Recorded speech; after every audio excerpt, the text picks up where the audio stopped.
अस्सलाम वालेकुम दोस्तों, कैसे हैं आप सब लोग। इंशाल्लाह उम्मीद है सब ठीक होंगे। मेरा नाम है डॉक्टर अरसलान और इस चैनल के ऊपर आपके लिए जैसे कि क्रिप्टो, टैक्स, ग्लोबल बिजनेस और फाइनेंस से रिलेटेड बातें मैं करता हूं।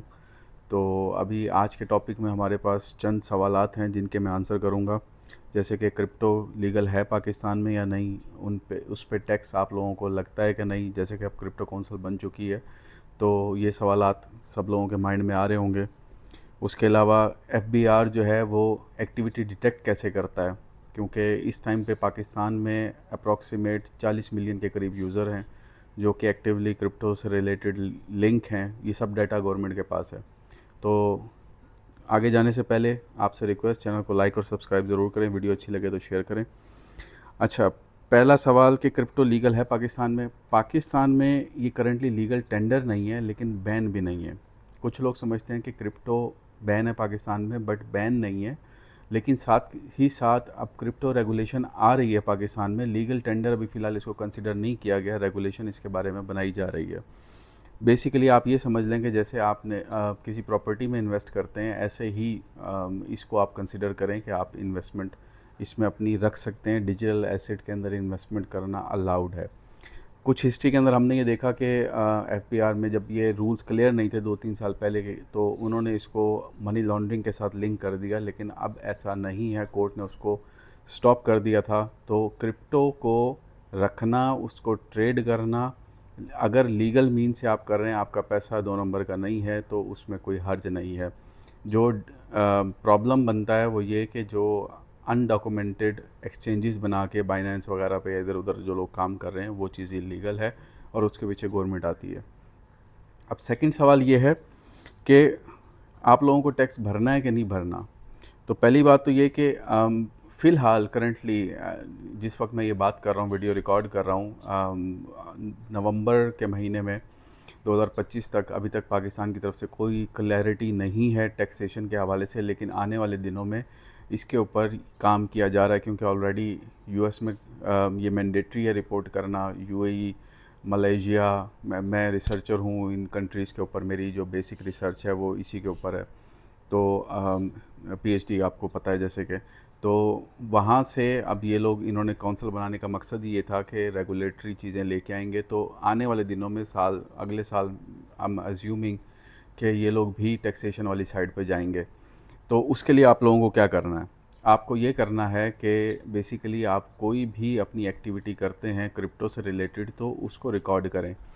अब उसकी रिकॉर्डिंग कैसे हो, मिसाल के तौर पे आपने 10 लाख रुपए लगाए, आपने बिटकॉइन ख़रीदा 10 लाख का। जब तक आपके पास वो बिटकॉइन है, आप पे टैक्स लागू नहीं होता।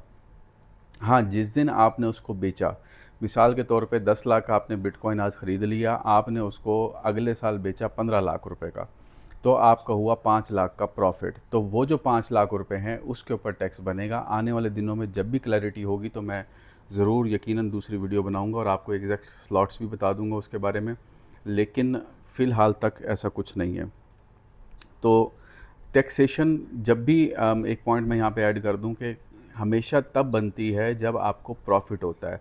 खाली उसकी वैल्यूएशन अप और डाउन होने से प्रॉफिटेबिलिटी नहीं बनती। जब तक आप उसको रखा हुआ, आपने 10 साल रखा हुआ, उस पर कोई प्रॉफिट नहीं लिया, वो चाहे 50 करोड़ का हो गया, तो आप पे टैक्स नहीं बनता। हाँ, जिस दिन आपने उसको कैश आउट किया तो प्रॉफिट कैलकुलेट होगा आपका, तो आप टैक्स स्लॉट में आते हैं। पूरी दुनिया में यही कुछ है, ठीक है।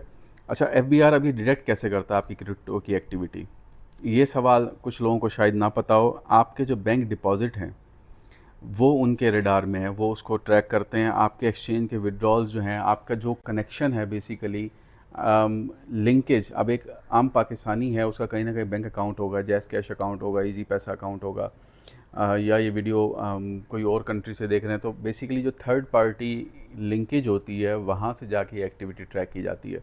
अब क्रिप्टो जो है, अभी तक ऐसा प्लेटफॉर्म कोई चीज़ अवेलेबल नहीं है कि जहाँ पे आप डायरेक्टली पे आउट कर सकें। पाकिस्तान में स्पेशली मैं बात कर रहा हूँ, वीडियो बना रहा हूँ, तो इसलिए बाहर के मुल्कों में तो आप जैसे crypto.com है, उस एक्सचेंज के ज़रिए आप अपने कार्ड से पे कर सकते हैं। लेकिन वो एक्सचेंजेस कहलाती हैं सेंट्रलाइज एक्सचेंजेस, और वो डाटा रिपोर्ट करती हैं सब गवर्नमेंट को। तो इसीलिए यहाँ पे अभी तक ऐसा कोई सेंट्रलाइज एक्सचेंज अवेलेबल नहीं है। जैसे कि बैंक केवाईसी करता है, केवाईसी का मतलब होता है नो योर कस्टमर। तो वो डाटा सारा गवर्नमेंट को रिपोर्ट करता है।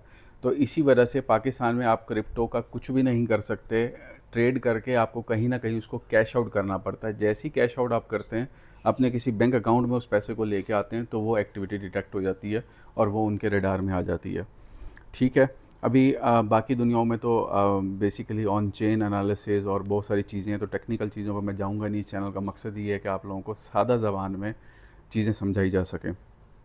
अच्छा, इसके अंदर अब क्रिप्टो के अंदर डिसेंट्रलाइज एक्सचेंजेस होती हैं। डिसेंट्रलाइज एक्सचेंजेस की एग्जांपल ले लें, pancake swap, sushi swap. Examples बता रहा हूँ, कुछ लोगों को शायद ये नाम भी ना पता हो, लेकिन जो क्रिप्टो में ट्रेड करते हैं तो उनको इसका आइडिया बेहतर होगा। अब वो जो एक्सचेंजेस हैं वो किसी सेंट्रलाइज एक्सचेंज नहीं है, वो डिसेंट्रलाइज एक्सचेंजेस हैं, तो उसका डाटा कहीं पे नहीं है। लेकिन अगेन उन पे भी अगर आप ट्रेड करते हैं तो जैसे ही आप पैसा वापसी सेंट्रलाइज एक्सचेंज में लेके आते हैं, जैसे कि बाइनेंस है, तो वहाँ पे वो, अब आपने रिसेंटली देखा होगा कि बाइनेंस ने केवाईसी करना शुरू कर दिया, बड़ी सख्ती कर दी कि आप अपनी आईडी दें, कितने पैसे कमा रहे हैं, कहाँ से कमा रहे हैं। तो उसकी वजह ये है कि गवर्नमेंट्स ने स्ट्रिक्टनेस काफ़ी ज़्यादा कर दी हुई है, और ये डाटा लेने का मकसद ये होता है कि ये सारा डाटा वो आपकी जो गवर्नमेंट अथॉरिटीज़ हैं, जैसे कि पाकिस्तान में एफबीआर है, उसको ये रिपोर्ट करते हैं। तो आप ये मत समझें कि अगर आपका बाइनेंस पे अकाउंट है तो गवर्नमेंट को पता नहीं है, गवर्नमेंट को सब पता है। अच्छा, टैक्स रेट क्या अप्लाई होता है वो तो अभी हमारा लिंक ही नहीं करता, तो हम उसके ऊपर बात नहीं करते। अब कंप्लाइंस करने के लिए जो सिंपल टिप्स हैं, पहली चीज़ ये कि डाटा अपने पास ज़रूर रखें। एटलीस्ट मैं आपको एक सजेस्ट करूंगा, जो कि गोल्डन रूल है, कि 5 साल का डाटा आपके पास रहना चाहिए। आपने जो भी ट्रेड की है, ठीक है, आपने कहीं पे कुछ ख़रीदा है या कुछ बेचा है, उसका सारा रिकॉर्ड अपने पास मेंटेन करें, ताकि अगर कल को आपको कोई भी क्वेश्चन होता है आप उसको सिंपली आंसर कर सकें। तो एंड में मैं आप लोगों को एक बोनस टिप देना चाहता हूँ। बोनस टिप ये है कि आने वाले दिनों में पाकिस्तान में अब सेंट्रलाइज एक्सचेंज आएगी, जो कि पाकिस्तान की अपनी होगी। इसका आप लोगों को डिटेल में फ़िलहाल शेयर नहीं कर सकता पब्लिक, लेकिन जैसे ही अलाउड होगा तो मैं आप लोगों के साथ ज़रूर शेयर करूँगा। उस एक्सचेंज का स्ट्रक्चर जो है, जैसे कि अब स्टॉक मार्केट्स के अंदर पाकिस्तान में बड़े ही मॉडर्न प्लेटफॉर्म आ गए हैं, तो किसी दिन उसके बारे में वीडियो बनाऊंगा। तो वैसे ही क्रिप्टो के अंदर ये चीज़ें आने वाली हैं, तो आई एम श्योर कि आप लोगों को उससे बहुत ज़्यादा फ़ायदा होगा। क्रिप्टो फ्यूचर है और पाकिस्तानी उसका पार्ट हैं और इंशाल्लाह रहेंगे। मैं आने वाले दिनों में और चीज़ें भी सिंप्लीफाई करूँगा। जैसे कि मैंने बताया, मैं आप लोगों के लिए रिसर्च बेस्ड चीज़ें, ऑथेंटिक चीज़ें और सिंप्लीफाइड लैंग्वेज के अंदर आप लोगों के लिए इस चैनल के ऊपर लेके आता रहूँगा। तो स्टे ट्यून, इंशाल्लाह मुलाकात होगी अगली वीडियो में। अल्लाह हाफ़िज़।